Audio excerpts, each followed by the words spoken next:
Hey everybody, it's Dr. Nashlie with the Garden of Nash, and today I'm so excited to look and see what is inside our sweet potato bucket here. Now, if you recall, we have an old video from early this spring when we were actually planting those sweet potato slits that we were growing inside the house. We brought them outside. We did several experiments to see which ones did better. Definitely the ones in the big bucket did better. And we used the healing method to make sure that every so often we would put more dirt every time the sweet potatoes would grow even more. So we got a few things going on with the sweet potatoes. Look at that. I'm sorry, I got distracted. That's the moth that actually lays the hornworm eggs. So I have a personal vendetta against them. But anyway, we'll get to that another day. But anywho, so these sweet potato vines, as you see, they have actually been through some damage, probably from the hornworms eating the leaves. But a good bit of the vine for the majority of the season was looking pretty good. You see this one right here? And so this actually extends over into our bed there. But what we're gonna do is go ahead and turn this baby over and see, did they grow? Was it pretty big? Are they pretty small? Did anything come of it at all? Well, this is what we're about to do. So first thing I wanna do, I got this old blanket. It's actually an old curtain. We don't throw anything away here at the Garden of Nash. And so I'm just gonna lay this down because I wanna pour the bucket over into this thing. That way it'll be much easier to move. Because obviously I don't wanna leave the dirt there once we're done. Now I'm gonna make sure I get my gloves on because I don't really know what's down up in here, so safety first. Alrighty. So here we go. I'm actually gonna pull up some of these vines here because these things have stretched all the way over into my other bed. See, we got some mushrooms there. We had a lot of rain these past couple days. So that bed actually isn't getting a lot of moisture, but look at how long these sweet potato vines have gotten growing out of here. And you can actually see where it starts to take up roots in other areas. So imagine if I had a huge like homestead where I could stretch this thing out as far as I wanted to. This thing would spread out and grow so many sweet potatoes because these roots here, they grow into the ground and they take up, almost like our cucumbers and cucurbits have vines that kind of grab a hold to what's on the outside. This is kind of like the opposite. It grabs a hold to things in the soil with the roots as it grows. So just a little learning step there.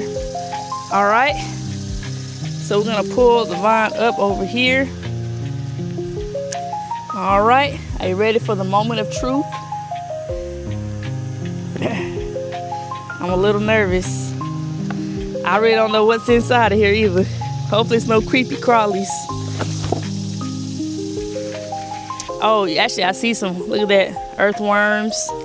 That's actually a good sign because especially when you're growing things in pots, they don't get the benefits of all the natural decomposers, soil decomposers. So that's good to know that even through the pot, these things like the earthworms are finding their way inside.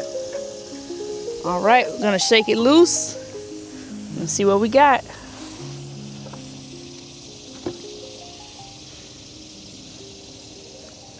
We saw a lot of good roots there. Good root system, that's really good. Look, they were even curling up. This is took the shape of the pot. So definitely got a lot of roots, but let's see if we actually got any sweet potatoes in there.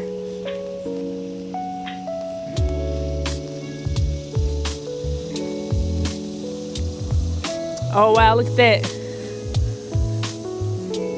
There we go.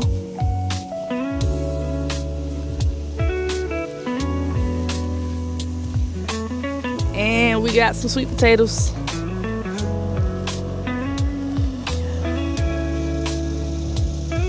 Got some smaller ones, some medium sides.